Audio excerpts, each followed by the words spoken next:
3 ng umaga, bubuko ka? Parang tanga nun. Pet peeve ko yung mga, parang tatanga-tanga na. Bubuko, 3 ng umaga. Eh, anong thought process niya sa ganun? Hindi ba, 3 is bubuko? Ang tanga nun. Oh well. Buwan yan. So what?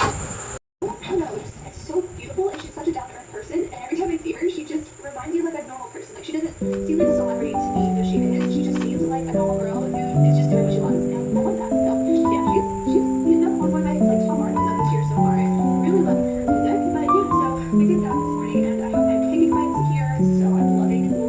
They're so easy to prep. Oh my gosh, I have the recipe in this video here if you want to check it out. But yeah, which if you are into health and wellness, you're someone that tries to really help with your prioritize your good health, like I just a normal meal of like chicken thighs and potato, and it looks so bloated and so uncomfortable. So I know for a fact that is what it is. So we're gonna be doubling down on gut health. So of course I'm gonna put my collagen and my caffeine, and then I'm gonna take my coconut pulp here, and I've been taking fiber at night too, which has been really helpful. So this is just a good source of probiotics, and I just love my coconut pulp so much. You know, if you've been watching. Hey, guys, how are you? Today is going to be a very fun, random shower, so we'll see how that goes. But that's kind of the plan for the day. So we go ahead, enjoy some breakfast because I'm so hungry after that workout, and then we're gonna dive into our mid-year reset. On the way sa school ni Sean. Yes! May grade 3 na ako. Sorry. Kindergarten. Ay, hindi ko alam. Basta mag-aaral siya. Ano siya. Gulo siya dyan. And feeling ko ako na to. Parang ako yung maging president. Kasi hindi ko naranasan yung high school ko eh.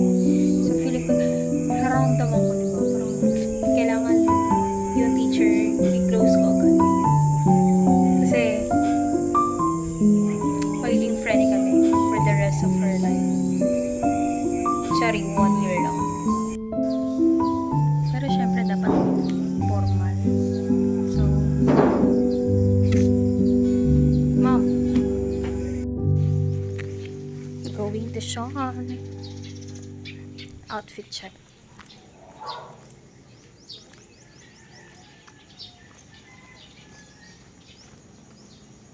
As pagod. 8 pa daw ang pasahan ng requirements. Pero 6 pa lang. Oh well. Lakad na lang. I-take advantage ang paglalakad. Hindi pa pala ako nakapag-log out. Just oh Lord. Later na lang.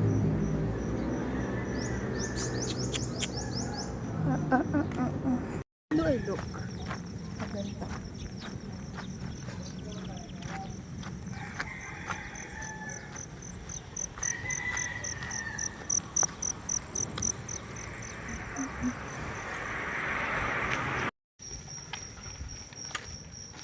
Init.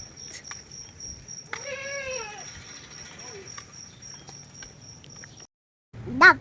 Duck. Bird yan. Bird. Kamukha lang ng duck. Duck. Bird. Duck. Bird. Bigot. Bigot. Hindi ko nag-very good sa sarili mo. Wait lang. Tapos na. Wait lang. Isinga ka nga. Oh, tayo na. Wait lang, sumilang ka muna. Ito. Ako. Ako. Kasi nga, 1, 2. Ayan, very good. Very good. Wait lang. Oh, sige. Luha. Oh, luha. Sa labas. So, syempre, dala-dala ko to.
Pagod.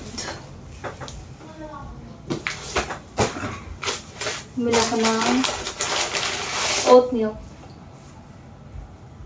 Because coffee is life. Bakit ba ako na-addict sa coffee? Hindi ko rin alam. And hindi pa ako nakapag-exercise. So, baka later. Kasi matutulog ako. Orange. Pagod.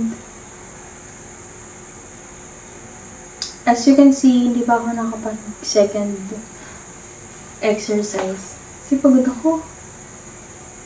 OA.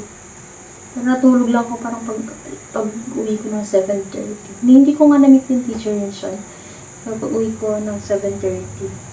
8 pa daw pala yung teacher. Eh, hindi na kaya ng katawan ko. Antok na ako. So, natulog ako. Tapos 3 na ako nagising. Buti napasa ni mama yung requirements. So, yeah.